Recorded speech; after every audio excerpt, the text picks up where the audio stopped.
Good morning, folks, and welcome back to another overview. And this overview, we're going to do, Mugshots Vol.1, 2025, by Matt Studios.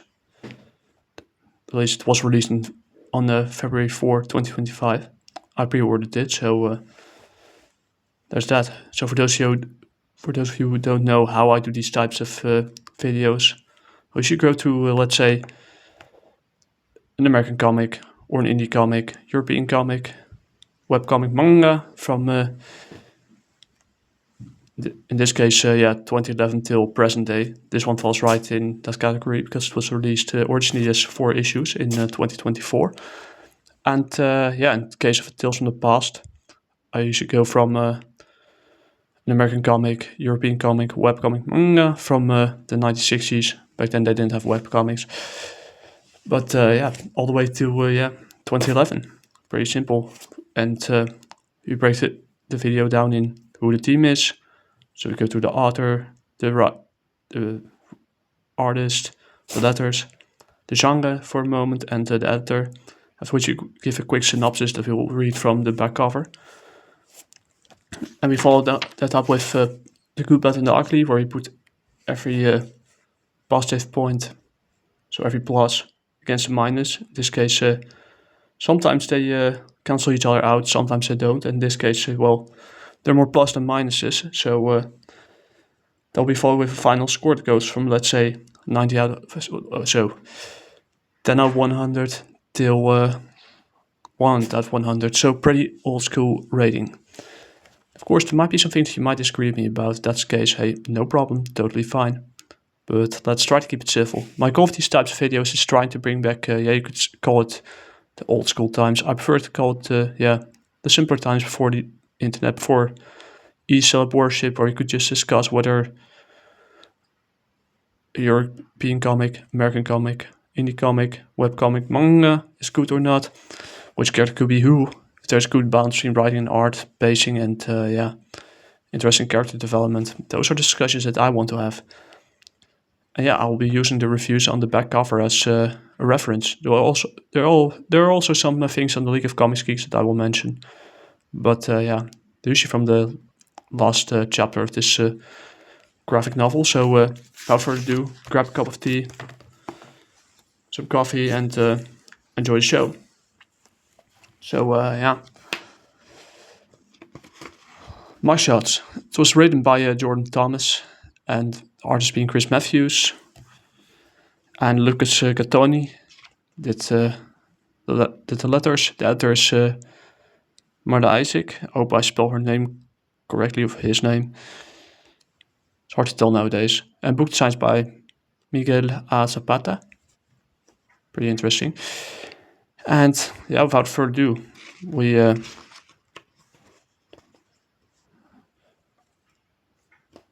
some little thing by Jordan Thomas, who did the writing. And when you got caught up in the early 90s recession that hit the UK. So there's some family history behind it. And we're going to the synopsis right now. So basically what it's all about is it's about John Bannan, a professional criminal, but his niece Grace got kidnapped, and it makes him forced to return to Brighton 2008. Let's keep it that way. I'm kind of garbling here. And is forced to return to face the demons from his past in Brighton. He fled his hometown years before, after a deal had gone wrong with the local crime boss, Harry Woods. And the guy wants him dead. But that isn't the only reason why John is reticent to treat the familiar streets of Brighton again. His family has a dark secret, which he blames himself for, and has left his relationship with sister and brother-in-law strained to the point of screaming matches and throwing punches. So it set up a whole chain of events when his niece gets kidnapped. But in the meantime, Harry Woods, the crime lord of Brighton, he has some issues of his own with the changing demographics and people both legally and illegally entering the country. Also, certain criminal groups come into the country as well from the continent. In this case, a group of Albanian gangsters who are involved in human trafficking, especially women, are looking to encroach on his territory, and his son's attempts to modernize what they do and terror within from his own past, which he has never recovered from, maybe causing him to make some potentially catastrophic decisions in the present. All things will collide as the search for grace continues and the violence erupts in the seaside town of Brighton. So that about the event from his own past that he never recovered from, and catastrophic decision in the present. That's something that John Bannan has to deal with. So now we go to the good, bad, and ugly. I can turn it around here.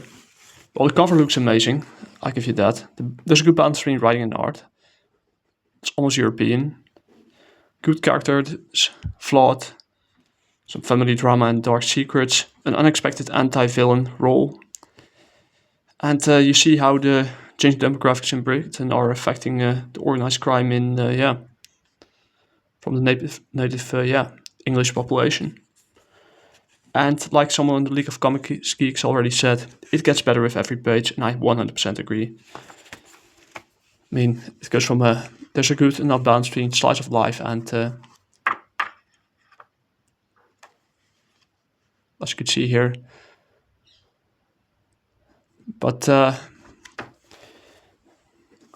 art style is not for everyone. Let's keep it like that. There's a good balance between slice of life and action. The art style is not for everyone. It uses quite a lot of monochrome colors, as you can see here. And of course, that makes it difficult at times too, because they jump from one location to the other. It's the cover of chapter 4, the beginning of it. But don't let it stop you. A little slow in certain areas, but there's enough balance between action and slice of life elements and location jumps that make it sometimes a little difficult to follow. But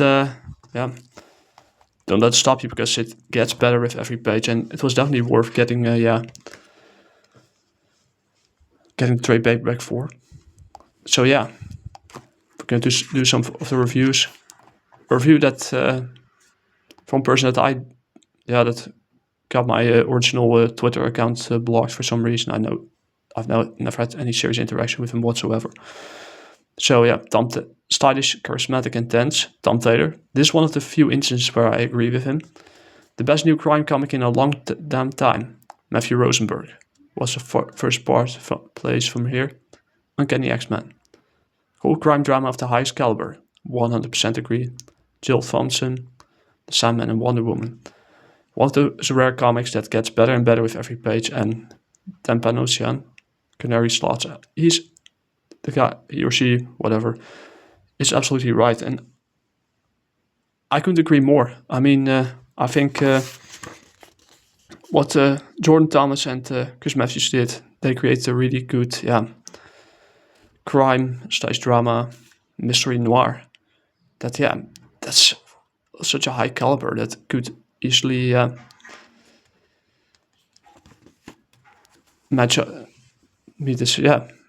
up against some of the best European comics. So good job. They absolutely nailed it. So it's definitely worth getting the trade paperback for through the official page or through Amazon. So therefore, I give the final score of 9 out of 10, so 90 out of 100. Good job. And that's about it. If you'd like to see me make more videos like this, leave a like, subscribe if you want to, not because you have to. Leave your thoughts down in the comments, let the discussion flowing. And if you'd like to see what I create with my hardworking friend, Jaguar issue 2 is now available on Globalcomix in vertical scrolling and traditional webcomic format. And you can get the PDFs there and on Gumroad. That's all I have to say for this video. Like, share, subscribe. Peace.